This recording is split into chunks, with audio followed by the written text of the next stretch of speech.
The scent of lemon polish clung to my fingertips as I worked the soft cloth across the mahogany surface of the grand piano. 3 hours into my morning shift, and already my lower back ached with that familiar, dull throb that had become my constant companion over the past 2 weeks.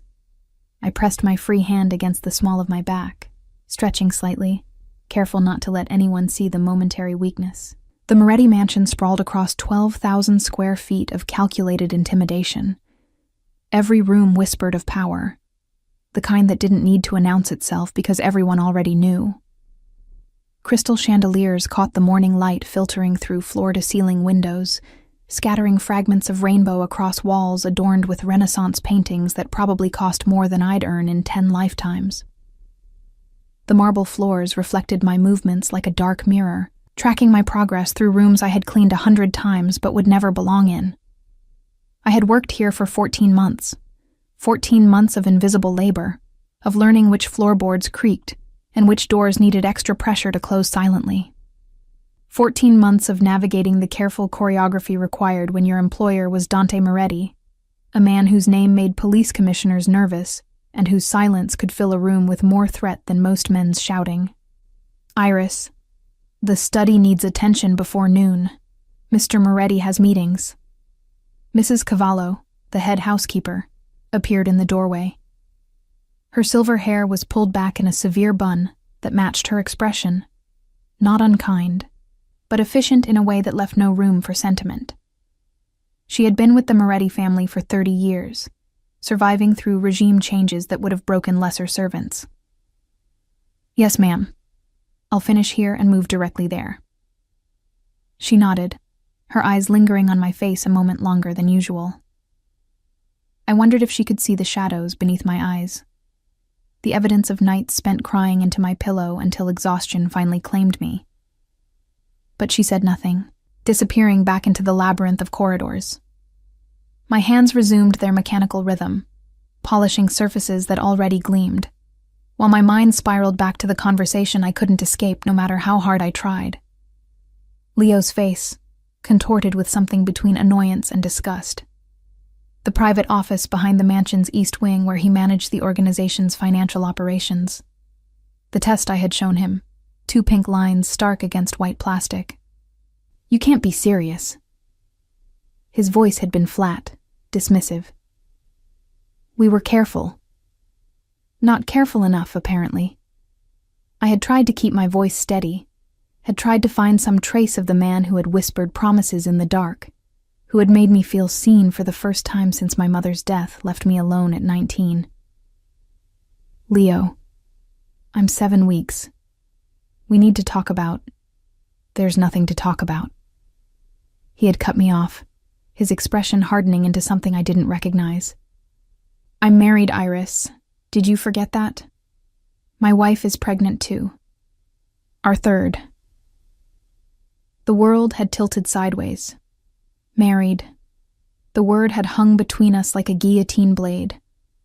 All those months of secret meetings, of careful touches in shadowed corners, of whispered words that I had foolishly believed meant something. All of it built on a foundation of lies. "You never said, you never asked." His laugh had been cruel, foreign. "What did you think this was? Some fairy tale where the accountant sweeps away the maid?" He had stepped closer, his voice dropping to a vicious whisper. "You need to disappear, before Dante finds out about this little scandal. He has very specific ideas about honor, about loyalty. If he discovers one of his staff has been whoring around and gotten herself knocked up..." The word had hit me like a physical blow. Whoring.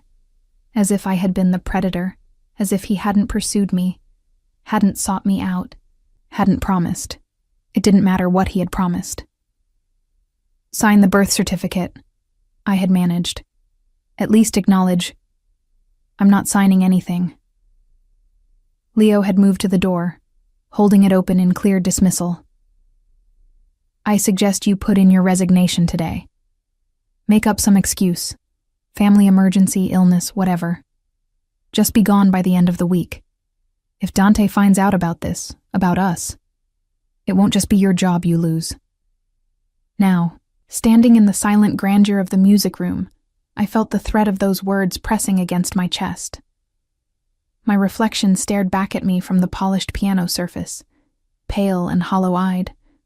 21 years old, pregnant, alone, with nothing but the uniform on my back and the savings I had managed to squirrel away from 18 months of work. I had to resign. Today, my feet carried me through the mansion on autopilot, depositing cleaning supplies, straightening throw pillows that didn't need straightening. I was stalling, and I knew it. The letter of resignation sat folded in my apron pocket, written in the early hours of the morning when sleep refused to come. The study door loomed before me, dark wood carved with patterns I had traced with my dust cloth 100 times. I raised my hand to knock, then hesitated. Mr. Moretti was rarely in his study at this hour. I could clean quickly, leave the letter on his desk, and be gone before. The door swung open. Dante Moretti stood in the threshold, and every thought in my head evaporated like morning mist. He was tall, over 6 feet, with broad shoulders that tapered to a lean waist. His dark hair, threaded with premature silver at the temples, was pushed back from a face that belonged on ancient coins. Sharp cheekbones, a jaw that could cut glass, and eyes so dark they seemed to absorb light rather than reflect it. He wore a white dress shirt, the top buttons undone to reveal the strong column of his throat, sleeves rolled to his elbows exposing forearms corded with muscle. In 14 months of employment, I had seen him perhaps a dozen times. He moved through his own home like a ghost, appearing and disappearing without warning, speaking only when necessary. The staff whispered about him, about the coldness that radiated from him like winter, about the violence that had carved his empire, about the tragedy that had forged him. His mother, murdered when he was 8 years old, found by her son in the kitchen of their home. The killers never caught. Now those dark eyes fixed on my face, and I watched something shift in their depths. His gaze dropped, lingering on my cheeks, and I realized with horror that tears were sliding down my face. I hadn't even noticed I was crying. "You're distressed." His voice was low, graveled, carrying the faintest trace of an Italian accent from a childhood spent between continents. It wasn't a question. "I'm sorry, Mr. Moretti. I didn't mean to.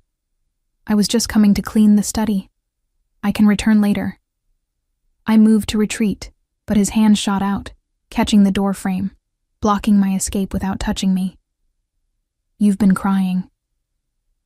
Again, not a question. His eyes narrowed slightly, cataloging details I wished he couldn't see. "For some time, it appears. The swelling around your eyes suggests days, not minutes." I opened my mouth to offer some excuse, some convenient lie about allergies or fatigue. But under the weight of his scrutiny, the words crumbled to ash. Instead, a fresh wave of tears spilled over, and a sound escaped my throat. Half sob, half bitter laugh. "I'm sorry," I managed again, pressing my hand over my mouth. "I'm so sorry. This is completely unprofessional. I'll just—" "Come in." He stepped aside, gesturing into the study. It wasn't a request. In Dante Moretti's world, nothing was ever a request. My feet moved before my brain could catch up, carrying me into the study where leather-bound books lined the walls, and the scent of old paper mingled with something darker. Whiskey, perhaps, or aged wood. He closed the door behind us with a soft click that seemed to seal us away from the rest of the world. "Sit." I sank into one of the chairs facing his massive desk, suddenly aware of how small I was in this room, in this house, in the vast machinery of his life. He didn't sit behind the desk, choosing instead to lean against its edge, arms crossed, watching me with that unnerving stillness. "Now, tell me why one of my staff is weeping in my hallway at 10 in the morning." The resignation letter burned against my thigh through the thin fabric of my pocket. I should give it to him, offer my apologies, and leave. That was the smart play, the safe play. But something about the way he looked at me, not with pity, not with impatience, but with a kind of focused attention I had never experienced from anyone, cracked the carefully constructed dam I had built around my desperation. And everything came pouring out. The words tumbled from my lips like water through broken stone. Leo's pursuit, my loneliness, the promises whispered in darkness, the test with its 2 pink lines, the revelation of his marriage, his refusal, his threats. I told him everything, my voice breaking and reforming, my hands twisting in my apron until the fabric threatened to tear. When I finished, the silence stretched between us like a wire pulled taut. Dante's expression hadn't changed throughout my confession. That same carved stillness, those same dark eyes absorbing everything I offered. But something in the air had shifted. The temperature seemed to drop several degrees. "Leo Marchetti," he said finally, the name rolling off his tongue like a verdict. "My accountant." I nodded, not trusting my voice. He reached into his desk drawer and withdrew a phone, pressing a single button. Whoever answered did so immediately. "Marchetti, my study, now." He ended the call without waiting for a response. "Mr. Moretti," I started, fresh terror flooding my veins. "Please, I didn't mean to cause trouble, You came to my house." His voice was quiet, controlled, but something deadly lurked beneath the surface. "You worked under my roof, and one of my men pursued you, deceived you, and threatened you." His jaw tightened almost imperceptibly. "That is not trouble you caused. That is trouble brought to my door by someone who should have known better."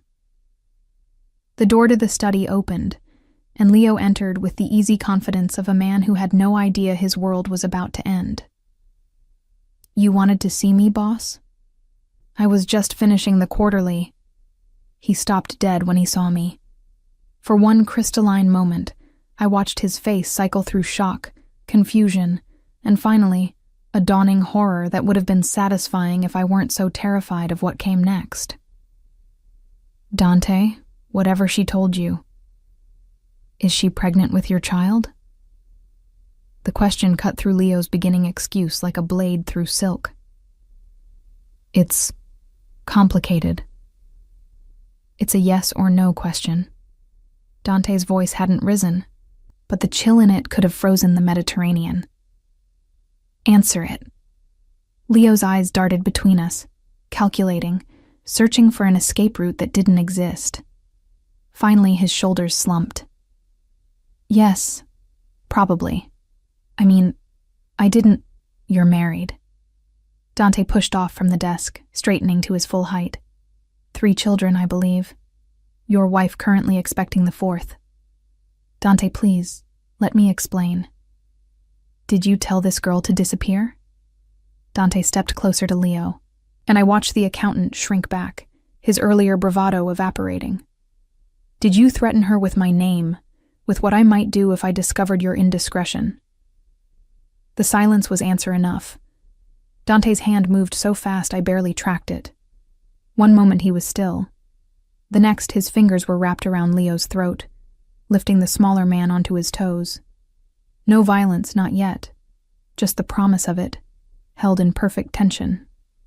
"You used my reputation to cover your sins." Each word dropped like a stone into still water. "You brought dishonor into my house. And when faced with the consequences, you tried to dispose of them by threatening a pregnant woman." Leo's face was turning red, his hands scrabbling uselessly at Dante's grip. "I should kill you." The words were almost conversational, but death would be too quick, too clean for what you've done. He released Leo, who collapsed against the bookshelf, gasping for air. "You're finished. Here, in this city, in any organization that values honor over expedience. I'll ensure every family from here to Sicily knows exactly what kind of man you are." Dante straightened his shirt cuff, perfectly composed, as if he hadn't just held another man's life in his hands.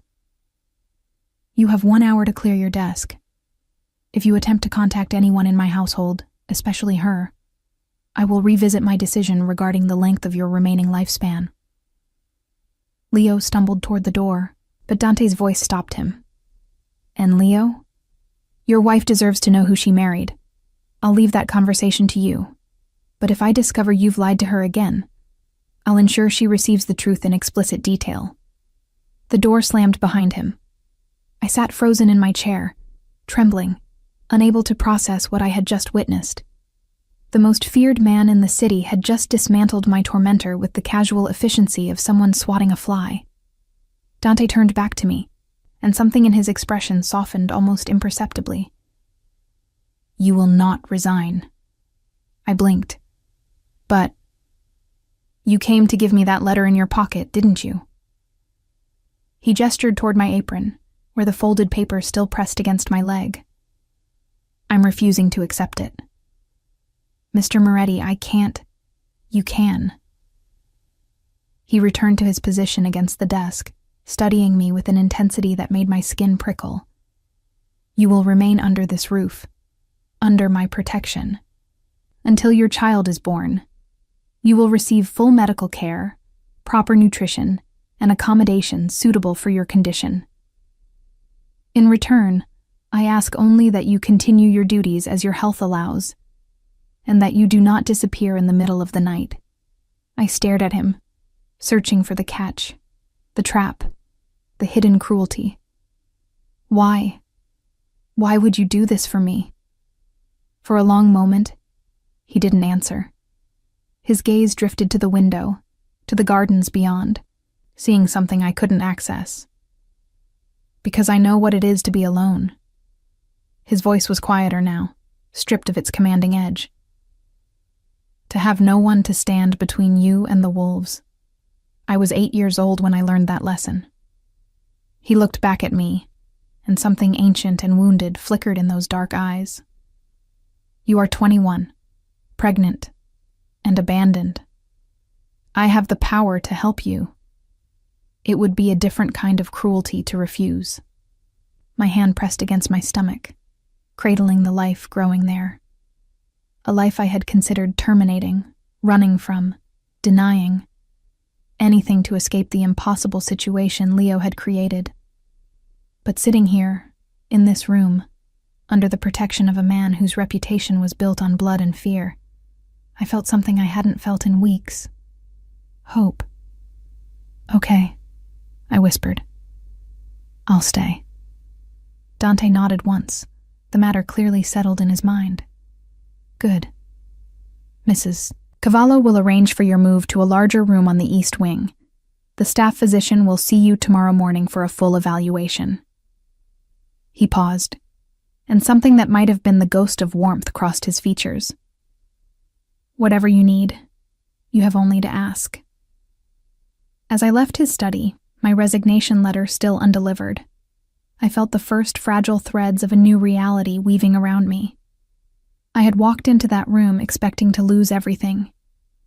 Instead, I had been claimed by the man everyone feared. And somehow, against all logic, I felt safe for the first time in months. The following weeks unfolded like a strange dream, reshaping my existence in ways I couldn't have imagined. My new room on the east wing was 3 times the size of my previous quarters, with windows that overlooked the garden and a bathroom larger than the apartment I had shared with 2 roommates before coming to work at the mansion. Fresh flowers appeared on my nightstand each morning, someone's doing, though I never discovered whose, and the kitchen staff began preparing separate meals for me, rich with iron and folate, and all the nutrients Dr. Ferrara insisted I needed. Dr. Ferrara, Dante's personal physician, turned out to be a soft-spoken woman in her 60s, who had delivered half the children in the city's elite families. She examined me with gentle efficiency, prescribed vitamins, and scheduled monthly checkups with an obstetrician who made house calls because, apparently, when you were under Dante Moretti's protection, Even medical care came to you. I continued my duties, though they had been modified. No heavy lifting, no harsh chemicals, no climbing ladders. I focused on lighter tasks, polishing silver, arranging flowers, organizing the library. Work that kept my hands busy while my mind processed the seismic shift in my circumstances. And I watched Dante Moretti. Not obviously, not in any way that could be misconstrued. But I noticed things I had never allowed myself to see before, when I was merely a servant beneath notice. He took his coffee black, but when he thought no one was looking, he would add a small spoonful of honey, a contradiction to his reputation that made him seem almost human. He kept a worn photograph in his desk drawer, edges soft from frequent handling. I glimpsed it once while delivering documents. A woman with dark hair and Dante's eyes, holding a small boy who was clearly him, both of them laughing at something beyond the camera's frame. His mother, I assumed, the one whose murder had forged him into whatever he was now. He slept poorly. I often found lights burning in his study at 3 a.m, when pregnancy-induced insomnia drove me to wander the quiet halls. Sometimes I would pause outside his door, hearing the soft rustle of papers, the creak of his chair, the silence of a man who had forgotten how to rest. 5 weeks into my new arrangement, I finally gathered the courage to do something about it. It started with soup. My grandmother had been a cook before the arthritis claimed her hands.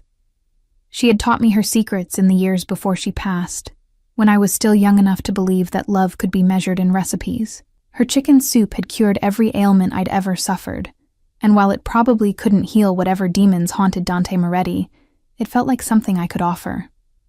I made it late one evening, after the kitchen staff had retired for the night. The familiar ritual of chopping vegetables and simmering broth calmed something in me, connecting me to a version of myself that existed before Leo's betrayal, before the positive test, before everything went wrong. When it was finished, I ladled it into a ceramic bowl, placed it on a tray with crusty bread and a cloth napkin, and carried it to his study. The door was ajar, light spilling into the dark hallway. I knocked softly. Enter. He was at his desk, surrounded by papers, looking precisely as exhausted as I had suspected. His shirt was rumpled, the sleeves rolled past his elbows, his hair disheveled as if he had run his hands through it repeatedly. When he saw me, something flickered across his face. Surprise, perhaps, or confusion. "It's past midnight," he observed. I couldn't sleep. I crossed the room, setting the tray on the edge of his desk. Neither could you, apparently. He looked at the soup, then back at me.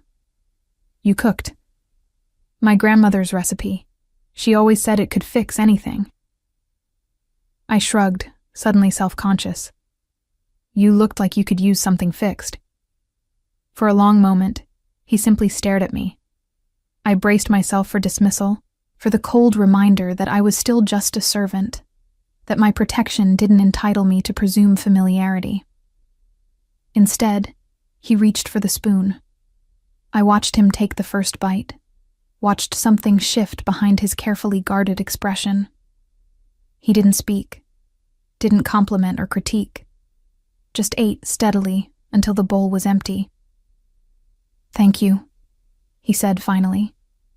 The words seemed rusty, as if he didn't use them often. "You're welcome." I should have left then, collected the tray, retreated to my room, maintained the proper boundaries of our arrangement. But something about the late hour, the quiet intimacy of the lamplight, the way he looked at me like I was a puzzle he couldn't quite solve, it made me bold. "Can I ask you something?" He inclined his head slightly. Permission granted. "Why don't you sleep?" The question hung between us, too personal, too invasive. I saw his jaw tighten, saw the walls rising behind his eyes, and prepared for the sharp dismissal I deserved. "Because sleep requires trust." His voice was low, almost reluctant. "Trust that you'll wake up. Trust that the world will still exist in the morning. Trust that the nightmares will eventually end. He looked away, toward the window, toward the darkness beyond. I learned young that trust is a luxury I cannot afford. The raw honesty of the admission stunned me into silence. This man who could order deaths with a phone call, who controlled an empire of fear and power, was telling me that he couldn't sleep because he was afraid. Not of enemies or rivals, of something deeper, something that had its roots in a kitchen crime scene and an 8-year-old boy's shattered world. "What about you?"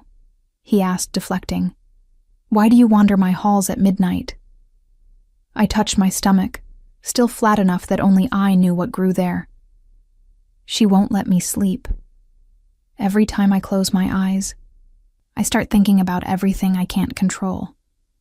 What kind of mother I'll be, how I'll provide for her, whether I'm making a terrible mistake keeping her. Her. He caught the pronoun immediately. I don't know for sure.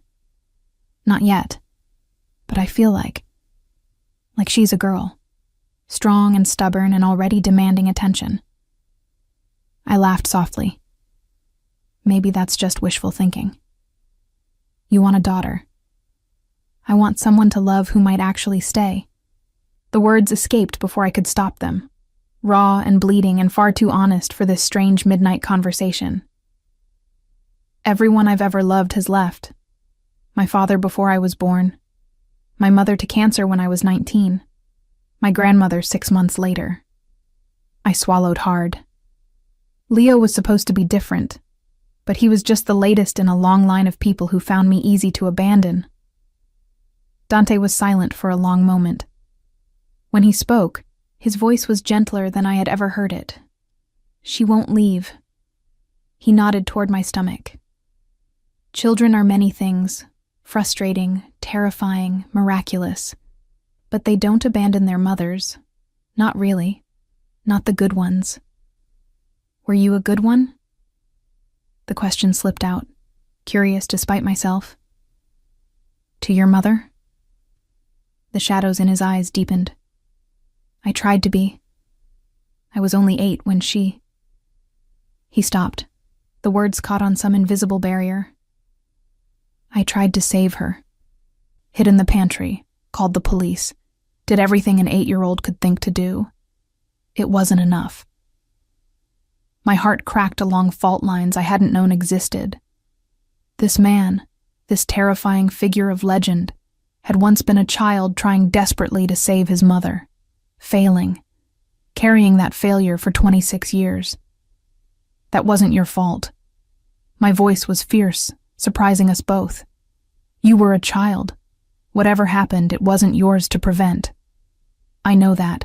His smile was bitter, barely there.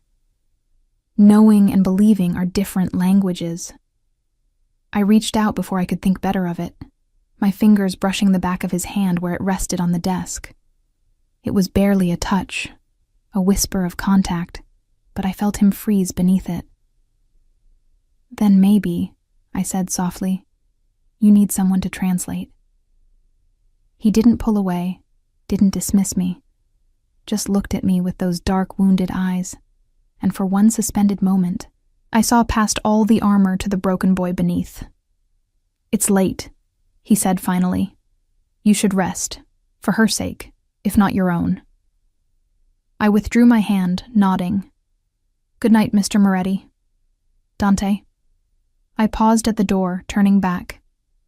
If we're going to have midnight conversations, he continued, something almost vulnerable in his expression, you might as well use my name. Good night, Dante. As I walked back to my room, I felt something shifting in the air between us, something that had no name yet, but hummed with possibility. I had come to his house as a servant, invisible and disposable. I was becoming something else entirely, and for the first time, I wasn't afraid of what that might mean. The months that followed rewrote the rules I had lived by. What began with midnight soup became a ritual, an understanding that transcended the boundaries of employer and employee. I brought him food when he forgot to eat, which was often. He ensured I had everything I needed for the pregnancy, which was everything.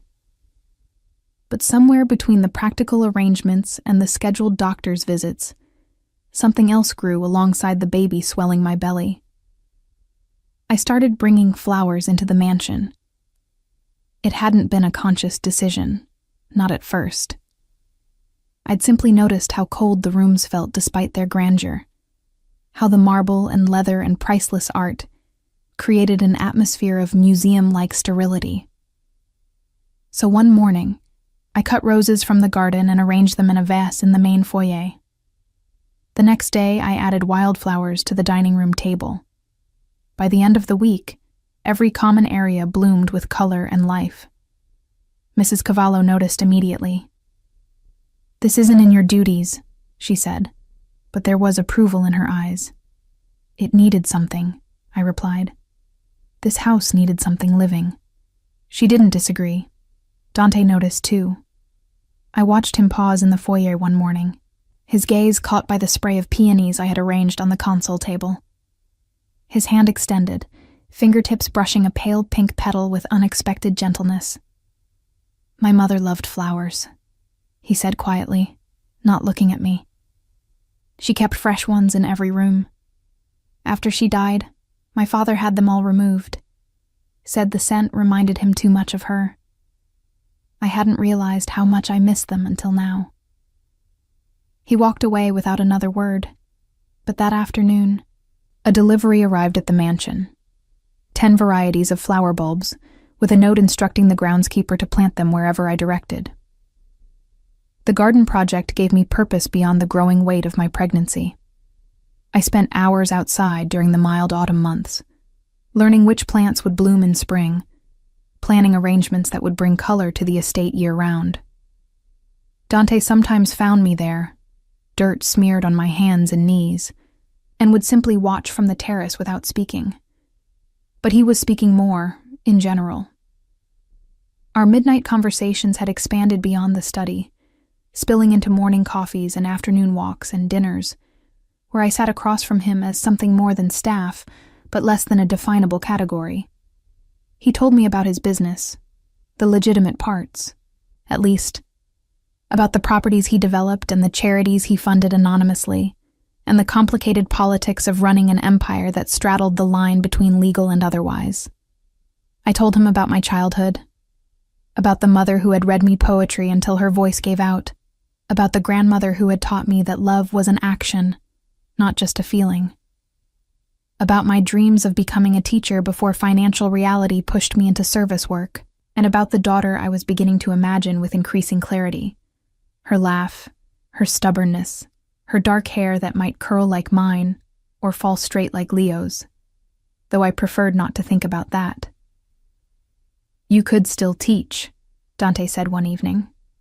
We were in the library, him with a glass of whiskey, me with the herbal tea Dr. Ferrara had prescribed. "After the baby comes, I could arrange tutoring work, connections with private schools." "Maybe." I ran my hand over my rounded stomach. 6 months along now, unmistakably pregnant. Right now, I can't think past getting through this, one day at a time. That's all any of us can do. His gaze was distant, fixed on the flames dancing in the fireplace. I spent years planning for a future I could control, only to discover that control is an illusion. The universe has its own agenda. "Is that why you do what you do?" I asked carefully. "The other business. Because it gives you control?" He was silent for so long I thought I had overstepped. Then, "I inherited an empire built on blood and fear. My father's empire. His father's before him. I was raised to believe that power was the only protection, that if I was strong enough, ruthless enough, I could prevent what happened to my mother from ever happening again. Did it work? It gave me reach." His jaw tightened. "Influence, resources. But the fear never went away. The nightmares never stopped. I've spent 26 years building walls against a threat that's already inside, that's been inside since I was 8 years old."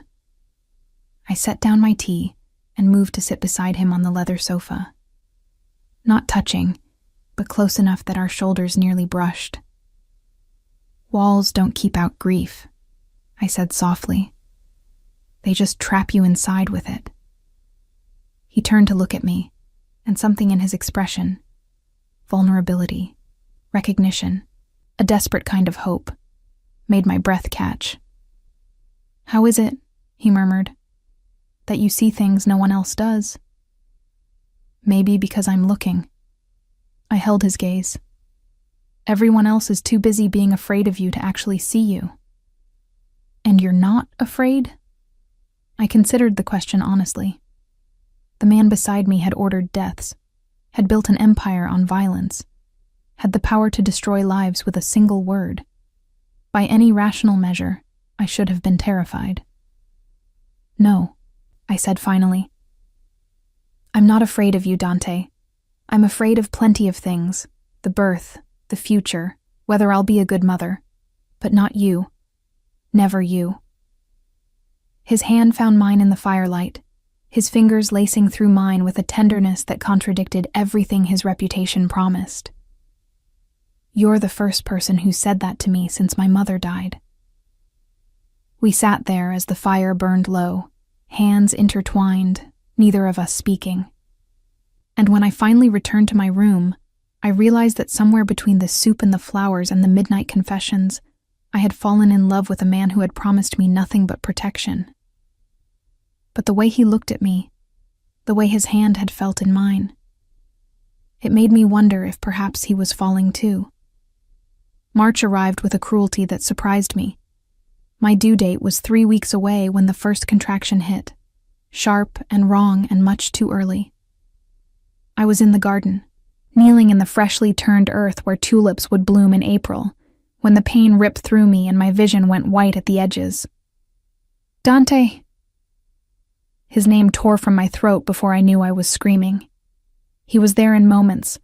I never learned how he moved so quickly, gathering me in his arms, shouting orders I couldn't process through the haze of terror and pain. "Too early," I gasped, clutching at his shirt. "It's too early. Something's wrong. She's coming." His voice was steady, anchoring. "But I've got you. Both of you. Just breathe." The hospital that night became a blur of bright lights and hushed voices and hands that pressed against me, assessed me, made decisions about my body that I had no power to influence. Dante never left my side, not when the nurses tried to usher him to the waiting room, not when Dr. Ferrara arrived and conferred with the obstetric team in urgent whispers, not when the contractions intensified and I screamed until my throat was raw. "Push!" someone said, and I pushed. "Again!" they insisted, and I pushed again. And then, a cry. High and thin and impossibly perfect, filling the sterile room with the undeniable proof of life. "A girl," Dr. Ferrara announced, her face breaking into a smile. Small, but strong, just like her mother.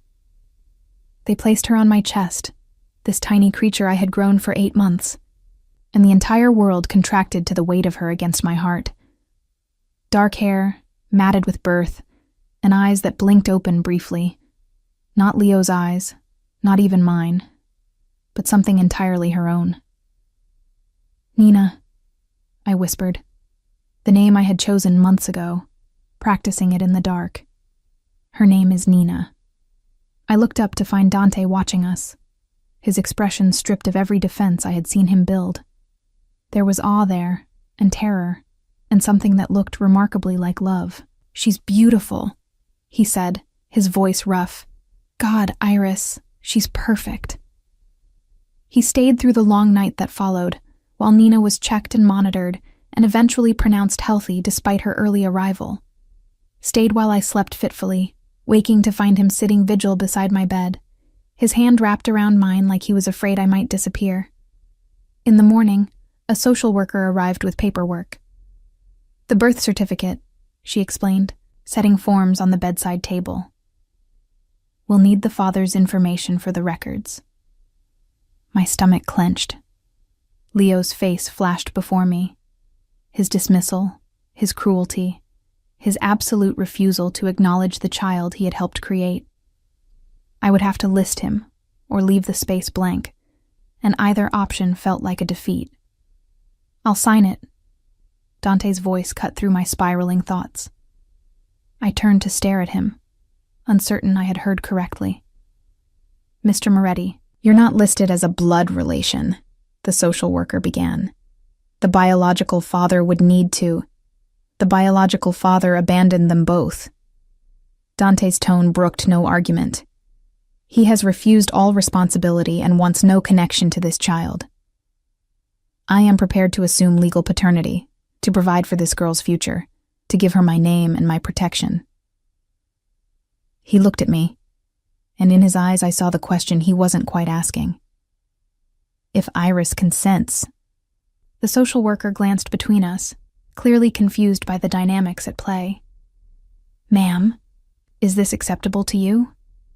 I looked at Dante, this man who had taken me in when I had nothing, who had dismantled my tormentor with calculated fury, who had held my hand through midnight confessions and stayed beside me while I brought new life into the world. I looked at Nina, sleeping peacefully against my chest, unaware of the complexities surrounding her tiny existence. "Yes," I said. "Yes, I consent."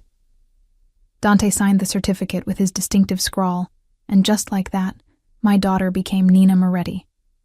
"You didn't have to do that," I said later, when we were alone. Nina slept in the hospital bassinet, a miracle wrapped in white cotton. "I know." He was standing by the window, silhouetted against the gray March sky. "But I wanted to. She deserves a father who will fight for her, not one who ran at the first sign of difficulty." He turned to face me. "And you deserve someone who will stand beside you, not disappear when things get hard." "Dante." I didn't know how to finish the sentence. There were too many words crowding my throat, too many emotions I hadn't learned how to name yet. He crossed the room, sitting on the edge of my bed, close enough that I could smell his cologne mixed with the hospital antiseptic. "I'm not proposing anything," he said carefully. "Not asking for something you're not ready to give, but I want you to know that whatever this is, whatever we're building, I'm not going anywhere. Not ever."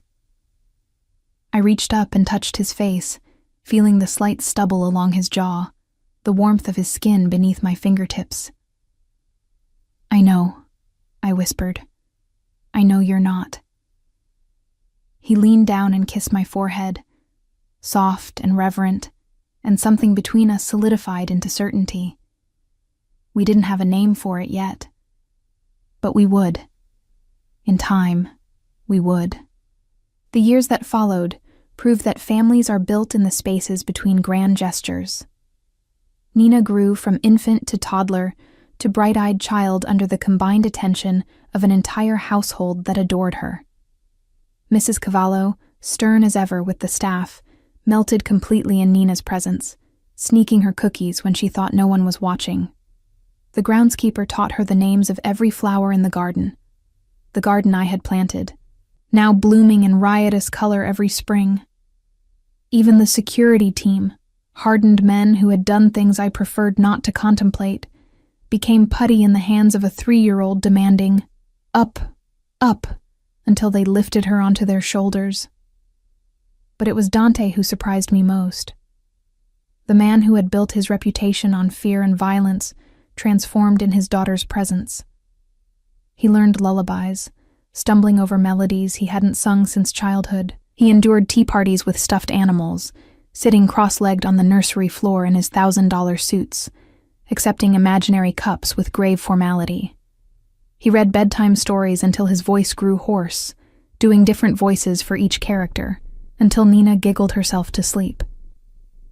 "You're good at this," I told him one night, watching from the nursery doorway as he tucked the blankets around our sleeping daughter. Being a father. I had no model to follow. He brushed Nina's dark curls from her forehead. My father was distant, focused on the business. I barely knew him before he died.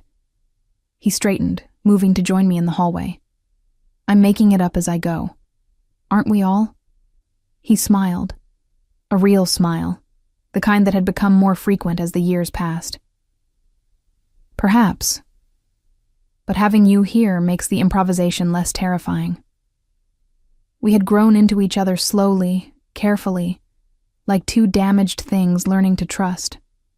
Our first kiss had come a year after Nina's birth, in the garden during a summer twilight, hesitant and questioning. Our first I love you had followed 3 months later, whispered in the dark after a nightmare that had jolted him awake screaming. Each step forward felt like a victory against the forces that had shaped us into people who expected abandonment. When Nina turned 2, I moved from my room in the East Wing to the master suite. When she turned 3, Dante proposed in the library where we had shared so many midnight conversations, a simple ring and simpler words. I want forever, with you, with her, with whatever comes next.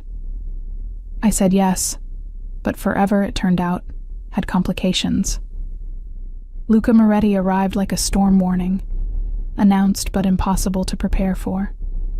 Dante's younger brother, 6 years his junior, raised separately after their father's death, had split the empire between blood relatives. I had heard stories about him. Fragments Dante shared reluctantly. Competitive since childhood, bitter about perceived slights, hungry for power he felt he had been denied. He wants to meet, Dante told me, tension radiating from every line of his body. It was 2 months before our wedding, and Nina was 4 years old, bright and curious, and completely unaware of the danger clouds gathering on the horizon. He claims he wants reconciliation, to reunite the families. Do you believe him? I believe he wants something. Luca has never done anything without calculated benefit. Dante's jaw tightened. But refusing the meeting would be seen as weakness, an admission that I fear him. Do you? He was silent for a long moment. I fear what he might do to destabilize everything we've built. Not for myself, for you, for Nina. I've worked for years to shift our operations toward legitimate business, to create a legacy she can inherit without blood on her hands. Luca has no interest in legitimacy. He sees it as weakness. The meeting happened on neutral ground, a restaurant owned by neither family, cleared for their exclusive use. I wasn't invited, but I watched Dante dress that morning with a heaviness in my chest that wouldn't lift. Be careful, I said, straightening his tie. Come back to us. He kissed me, deep and thorough, a promise made with lips instead of words.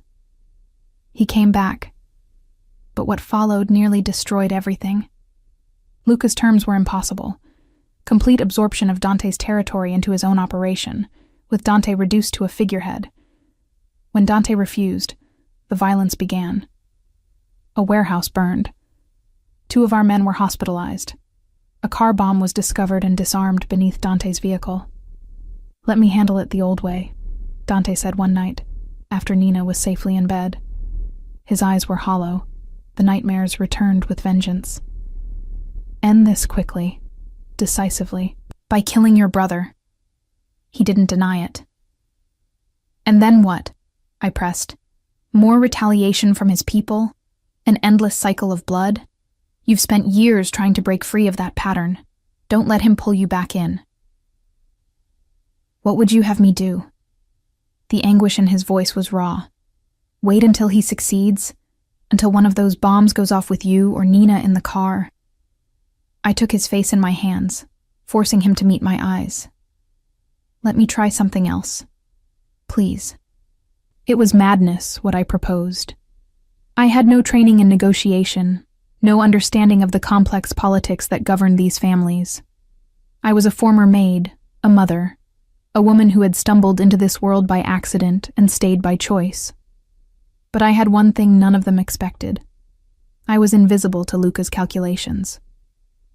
The meeting happened in the mansion's formal dining room, neutral ground within Dante's territory. Luca arrived with 2 guards, his expression sharp with suspicion when he found not his brother, but me. waiting at the head of the table. "Where is Dante?" he demanded. "Nearby. But this conversation is between us." I gestured to the chair across from me. "Please, sit." For a long moment I thought he would refuse, but curiosity won out. Or perhaps the sheer unexpectedness of the situation disarmed his defenses. "You're the maid," he said, settling into the chair. "The one who trapped my brother with a baby." "I'm the woman who loves your brother." I kept my voice even. "And the mother of the child he chose to claim as his own. But more importantly right now, I'm someone who has nothing to gain from this war and everything to lose. You want me to stop the attacks. I want you to tell me what you actually want." I leaned forward. "Not territory, not power. Those are means, not ends. What do you really want, Luca? What wound is driving this?" His expression flickered. Surprise, then something rawer. "You think you can psychoanalyze me? I think you're 34 years old. You've been fighting your brother's shadow your entire life, and you're exhausted by a war you started but don't know how to end without looking weak."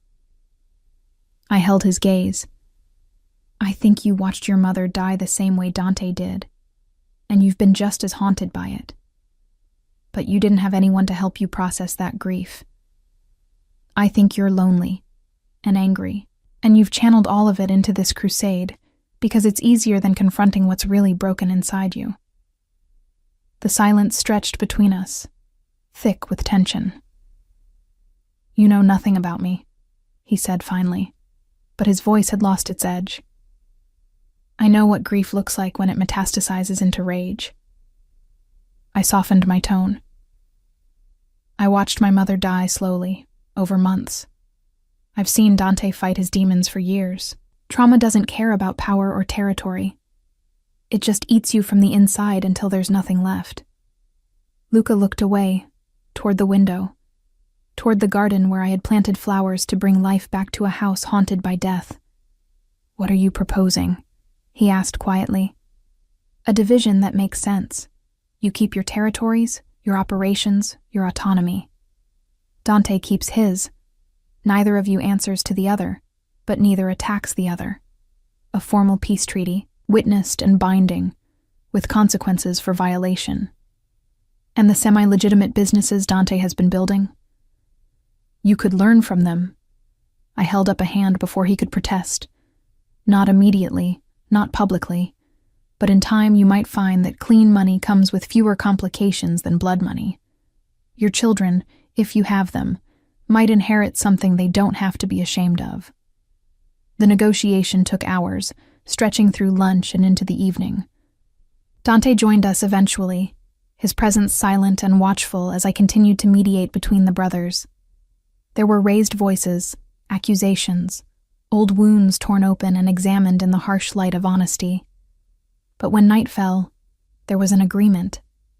Not perfect, these things never were, but functional.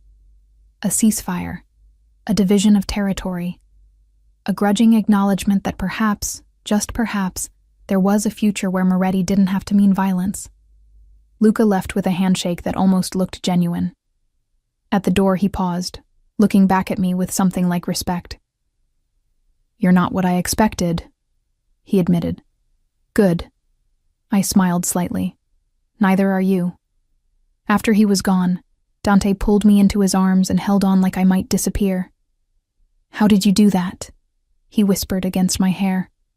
"What kind of magic did you use?" "No magic." I leaned back to look at him. "Just listening, just seeing the person underneath the reputation. You taught me that, you know, by letting me see you. I love you." His voice was rough with emotion. "God, Iris, I love you more than I know how to say." "Show me," I murmured. "Keep showing me. Every day for the rest of our lives." He kissed me then, a promise sealed with breath and touch, while somewhere upstairs our daughter slept peacefully, safe in the world we were building around her. The wedding was small, just family and the closest staff members who had become family over the years. I wore a simple cream dress, flowers from my own garden woven into my hair. Nina served as flower girl, scattering petals with enthusiastic imprecision, while the gathered witnesses laughed and wiped their eyes. When Dante said his vows, his voice steady despite the tears glittering in his eyes, I felt every word settle into my bones, like a truth that had always existed, just waiting to be spoken aloud. I was a ghost, he said, holding my hands in his. Haunting my own life, going through motions without meaning. You brought me back. You brought color into a house that had forgotten what it looked like. You gave me a daughter I never expected, and a love I didn't know I was capable of feeling. I promised to spend every day of my remaining life trying to deserve you. You already do, I whispered back. You always did. We kissed as husband and wife while Nina cheered, and Mrs. Cavallo dabbed at her eyes with a handkerchief, pretending something had gotten into them. The years that followed proved that change was possible, even for empires built on blood. By the time Nina turned 8, Dante had shifted nearly all operations toward legitimate business. The properties he developed provided affordable housing. The charities he funded built schools in underserved neighborhoods. The name Moretti still commanded respect, but increasingly it was the respect earned, rather than feared. You've changed everything, I told him one evening, watching Nina play in the garden that now bloomed year-round, thanks to the greenhouse I had convinced him to build. This house, this family, your legacy, none of it is what it was when I arrived. You changed it. He wrapped his arms around me from behind, chin resting on my shoulder. I just followed your lead. We changed it together. I leaned back into his warmth. That's what marriage is, isn't it? Becoming something neither of us could be alone. Nina looked up from the roses she was examining. My daughter, our daughter, bright-eyed and curious, and completely unaware of how close she had come to a very different life. She waved enthusiastically, her face split by a grin that made my heart crack open with joy. I waved back, my hand finding Dante's where it rested on my stomach, where a new life was just beginning to make itself known. A secret I would share with him tonight over dinner. The maid who had stumbled into a mafia boss's mansion with nothing but a broken heart and an unborn child. She was gone now, transformed by love and time, and the stubborn belief that everyone deserved a chance to become something more than their past. In her place stood a wife, a mother, a partner in building something that would outlast them all. I love you, I said, the words as natural as breathing after all these years. I love you more, Dante replied, the response automatic, but never less than genuine. Impossible. He laughed, the real laugh, the one that still surprised me sometimes with its warmth, and kissed my temple. In the garden, Nina began to sing, making up words to a melody only she could hear. And I thought, this is what it means to build a home where there was only shadow. This is what happens when you plant flowers in dark places. They bloom. They always bloom.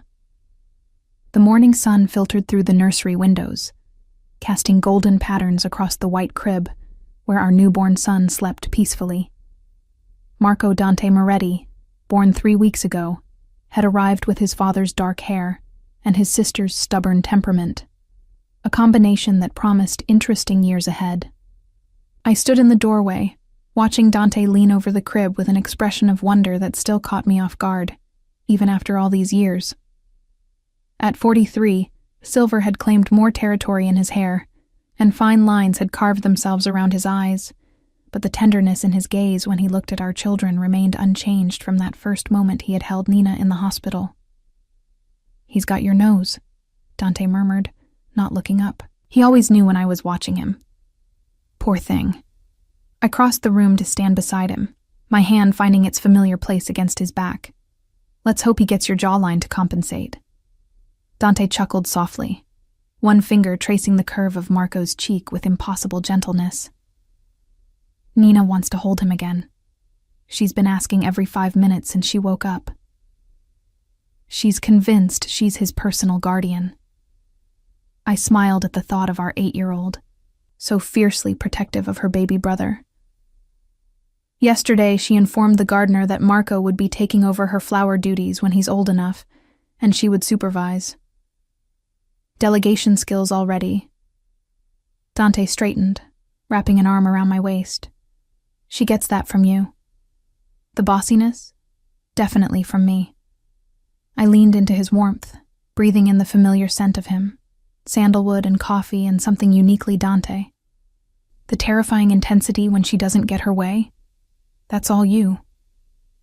We stood together in comfortable silence, watching our son sleep, listening to the distant sounds of Nina's laughter drifting up from the garden where Mrs. Cavallo was undoubtedly spoiling her with fresh-baked cookies. 10 years. A decade since I had stumbled into this mansion with nothing but heartbreak and an unborn child. A decade of building something I had never dared to imagine. A family, a home, a love that had transformed both of us in ways we were still discovering. I need to tell you something, Dante said quietly, his arm tightening almost imperceptibly around me. My stomach clenched with instinctive anxiety. After years in his world, I had learned that those words rarely preceded good news. What is it? Luca called this morning, while you were feeding Marco. He paused, and I felt the tension in his shoulders. He's stepping back from everything. He wants to formally dissolve the treaty and merge what's left of his operations into legitimate business only. I turned to look at him, searching his face for the catch, the complication. And you believe him? I do. Dante's expression was thoughtful, almost wondering. He's been changing, Iris. Slowly, since our agreement. He got married 2 years ago, you knew that. But now his wife is pregnant. Twins, apparently. A wry smile touched his lips. He said, watching me with Nina, with you, with the life we've built.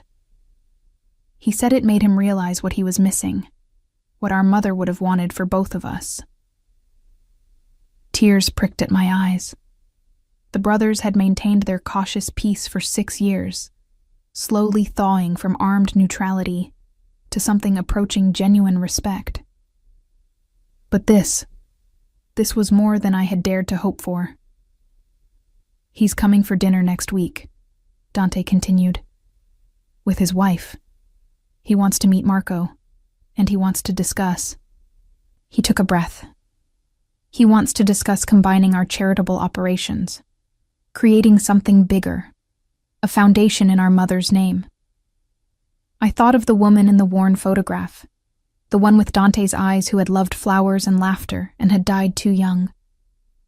A foundation in her name. It would mean something. Would heal something that had festered for 3 decades. What did you tell him? That I needed to discuss it with my wife. Dante's hand found mine, fingers intertwining with practiced ease. That I don't make important decisions without you anymore. The weight of those words, the trust they represented, the partnership they affirmed, settled over me like a benediction. This man who had once trusted no one, who had built walls against the world to protect the broken boy inside, now deferred to me on matters of family and legacy. I think your mother would have loved it, I said softly. I think she would have been proud of the men you've both become. He was quiet for a long moment, his gaze distant, seeing something I couldn't access. Memories of a childhood shattered by violence, decades of grief channeled into darkness. And now, finally, something that looked like redemption. She would have loved you, he said finally. She would have seen what I see. Someone who brings light to dark places. He turned to face me fully, cupping my face in his hands. You saved me, Iris. I've never said it in exactly those words, but you did. You walked into my house as a servant, and you saved me from becoming the monster everyone expected. You were never a monster. I covered his hands with mine. You were wounded. There's a difference. One you helped me understand. He pressed his forehead to mine. Every flower you planted, every meal you brought me at midnight, every time you looked at me without fear, you were showing me that I could be something else. Someone else. Marco stirred in his crib, a soft mewling sound that drew both our attention. I moved to lift him, settling his warm weight against my chest, and watched Dante's face transform with the same wonder it had shown with Nina, with me, with every good thing he had never expected to receive. "What do you want to do today?" I asked, swaying gently with Marco. "No meetings. No business. I checked your calendar. 48 hours, completely free. I want to watch Nina's garden tour." His smile was warm, genuine, the smile of a man who had learned to find joy in small moments. "She's been preparing her presentation for a week. Apparently, Marco needs to understand the difference between perennials and annuals before he can properly appreciate his future responsibilities." I laughed, the sound bright in the sun-filled nursery. "She's going to be a terrifying negotiator when she grows up. She already is." Dante's hand settled on my back, guiding us toward the door. "Last week, she convinced Mrs. Cavallo to increase her cookie ration by 20% in exchange for setting the dinner table without complaint. The woman has run this household for 40 years, and an 8-year-old outmaneuvered her. Wonder where she learned that, from watching her mother disarm my brother with nothing but honest questions." He paused at the doorway, looking back at the nursery, the soft colors I had chosen, the rocking chair where he now spent hours reading to both children, the family photographs that covered one wall. "I never imagined any of this, not once in 35 years of planning and controlling and protecting against every possible threat. This," he gestured at the room, at me, at the baby in my arms. "This wasn't in my plans. Best things never are." We descended the grand staircase together, Marco drowsing against my shoulder, following the sound of Nina's voice rising from the garden. The house had changed in 10 years, not structurally, but in essence. Flowers bloomed in every room, just as Dante's mother had once kept them. Children's artwork hung alongside the Renaissance masterpieces. Laughter echoed in hallways that had known only silence and fear. In the garden, Nina stood before a carefully arranged display of potted plants, her dark curls wild around her face, her expression serious as she addressed her audience of one very patient gardener and 2 slightly bewildered security guards who had clearly been drafted into attendance. "And this," she announced, pointing to a spray of purple blooms, "is lavender. Mommy planted it the year I was born, so it's exactly as old as me. It helps Daddy sleep better when Mommy puts it in his pillow." Dante made a soft sound beside me, surprised, perhaps, that Nina had noticed something he probably thought was their private ritual. I had been tucking lavender sachets into his pillowcase for years, ever since discovering that the scent helped quiet his nightmares. "She sees everything," I murmured, "just like her father." "Just like her mother," he corrected. Nina spotted us and waved enthusiastically, her presentation apparently concluded. "Daddy, Mommy, did you see? I showed them all the important flowers." "We saw, sweetheart." Dante moved toward her, scooping her up despite her protests that she was too old to be carried. It was very impressive. Marco was supposed to watch too. Nina peered at her sleeping brother with the critical eye of an older sibling. "He's always sleeping. How is he going to learn anything if he's always sleeping?" "He's learning in his dreams," I offered. "Very efficient." Nina considered this, then nodded seriously. "That makes sense. I'll give him extra lessons when he's awake to catch up." The gardener, Roberto, who had been with the family for 20 years and had taught me everything I knew about the soil and seasons of this land, caught my eye with a look of amused exasperation.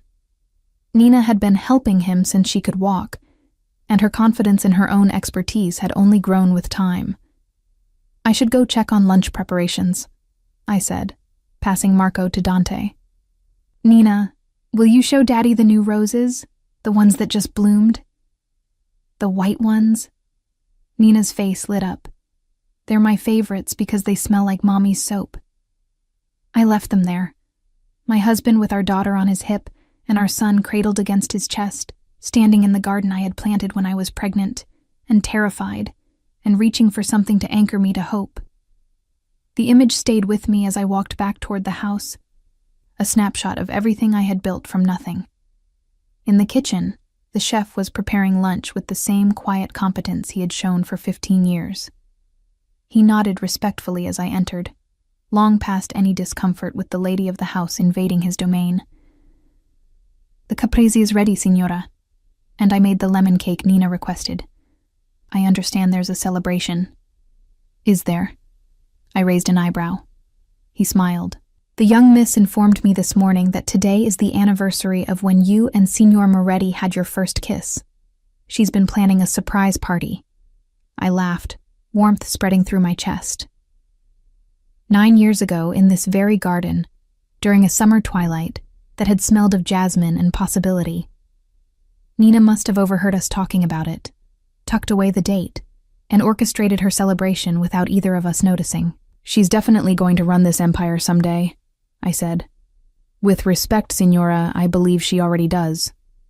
The lunch that followed was everything a summer afternoon should be.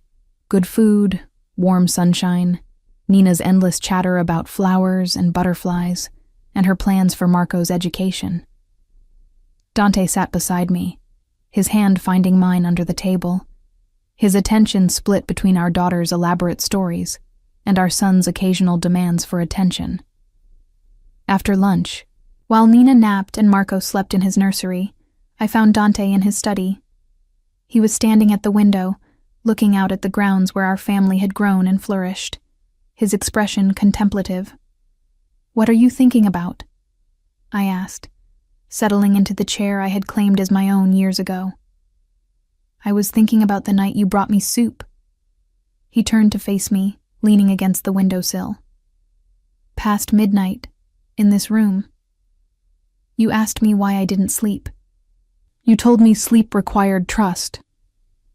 I remembered every word of that conversation, every moment where something fragile had begun to grow between us. "I sleep now."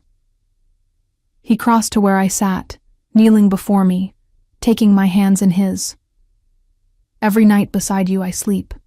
Not always well, the nightmares still come sometimes. But I sleep knowing that I'll wake up to something worth waking up to.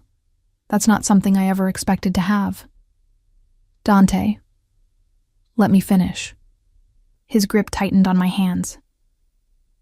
10 years ago, you walked into my house as a servant, pregnant by another man, running from something that terrified you.